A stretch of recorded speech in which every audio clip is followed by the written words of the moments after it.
Existe uma diferença muito grande entre duas coisas que parecem totalmente iguais: estar sozinho e se sentir sozinho. Porque estar sozinho é uma situação, mas se sentir sozinho é um estado de mente. E essas duas coisas não são nem perto a mesma coisa. Você pode estar sozinho em um quarto e ainda assim se sentir em paz, mas também pode estar cercado de pessoas e ainda assim sentir um vazio enorme. E talvez essa seja uma das experiências mais estranhas da mente humana, porque o ser humano é uma criatura social. Desde o início da humanidade a gente sobreviveu porque estava junto, em tribo, família ou comunidade. Nosso cérebro literalmente foi moldado para viver em grupo.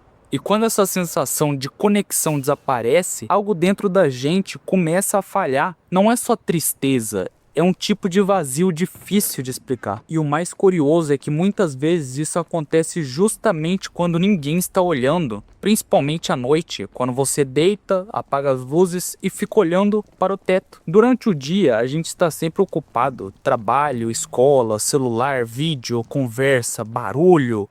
Mas quando chega a madrugada, o silêncio aparece, e junto com o silêncio aparece algo que muita gente evita o dia inteiro: os próprios pensamentos. É como se o cérebro finalmente tivesse tempo para processar tudo que você ignorou durante o dia, tudo que você empurrou para depois, tudo que você fingiu que não estava sentindo. Na madrugada não tem distração, não tem barulho, não tem ninguém conversando, é só você e a sua mente. E é por isso que nesses momentos o peso parece maior, e isso não é algo novo. Filósofos já falavam sobre isso há muito tempo atrás. Por exemplo, Blaise Pascal dizia uma coisa muito interessante. Ele falava que muitos problemas da humanidade vêm do fato de que o ser humano não consegue ficar sozinho, em silêncio, em um quarto. Parece simples, mas é assustadoramente verdadeiro. Muita gente evita o silêncio porque sabe que quando ele chega, os pensamentos chegam juntos. E o mais estranho é que você pode sentir isso mesmo tendo milhares de pessoas ao seu redor. Hoje em dia isso acontece até mais. A gente vive conectado o tempo inteiro, mensagens, redes sociais, vídeos curtos, mas mesmo assim, muitas pessoas nunca se sentiram tão sozinhas. E chega a ser irônico.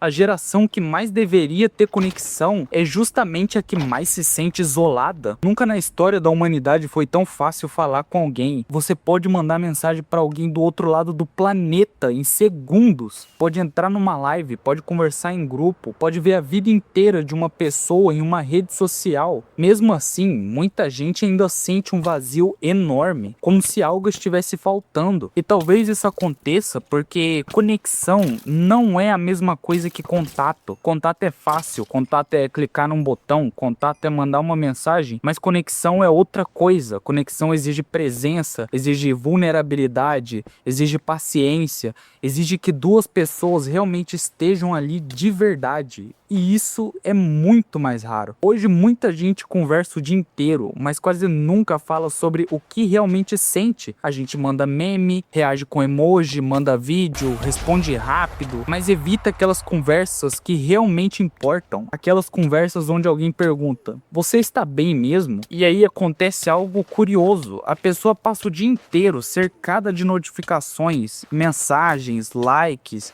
comentários, mas quando chega a madrugada, quando o celular finalmente fica em silêncio, quando não tem mais distração, ela percebe uma coisa muito estranha. Apesar de toda aquela comunicação, ela ainda se sente sozinha. E talvez seja porque o ser humano nunca quis apenas ser ouvido, ele quis ser entendido. E existe uma diferença enorme entre essas duas coisas. Alguém pode escutar você, mas entender você é muito mais raro. É um tipo de solidão diferente. Uma solidão no meio da multidão. E isso aparece até em pessoas extremamente famosas. Gente que aparentemente tem tudo: sucesso, dinheiro, milhões de seguidores. Mesmo assim, vários artistas já falaram sobre essa sensação. Por exemplo, Billie Eilish já comentou em entrevistas sobre momentos em que se sentia extremamente isolada, mesmo estando no auge da fama. E isso acontece porque fama não substitui conexão real. Milhões de pessoas podem saber quem você é, mas isso não significa que alguém realmente te conhece. E aí entra uma coisa interessante da história. Até figuras espirituais passaram passaram por momentos assim. Por exemplo, nos relatos sobre Jesus Cristo, existe um momento muito simbólico, a noite no jardim do Getsemane. Mesmo cercado por seguidores, ele passa um momento de profunda solidão, não porque não havia pessoas ao redor, mas porque certas experiências da vida ninguém pode carregar junto com você. Existem momentos que são só seus, e talvez seja exatamente por isso que existe essa diferença tão grande. Estar sozinho não é necessariamente ruim. Na verdade, muitas pessoas aprendem a gostar da própria companhia. Pensar, refletir, criar. Algumas das maiores ideias da história nasceram em momentos de silêncio. Mas se sentir sozinho, isso é diferente. Porque não é sobre quantidade de pessoas, é sobre conexão. É sobre sentir que alguém realmente vê você, que alguém realmente entende você. E talvez seja por isso que a frase faz tanto sentido. Se sentir sozinho é pior do que estar sozinho.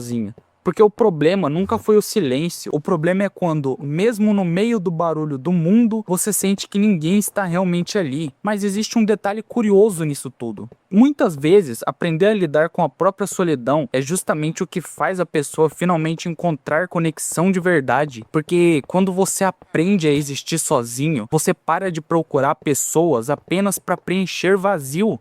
E começa a procurar pessoas para compartilhar vida. Minha irmã uma vez até mesmo já disse que um amigo dela chegou nela e falou que apenas bebia para poder ter amigos. E talvez seja por isso que aquelas noites olhando pro teto, mesmo sendo pesadas às vezes, também são importantes, porque são nesses momentos silenciosos que a gente finalmente escuta a própria mente.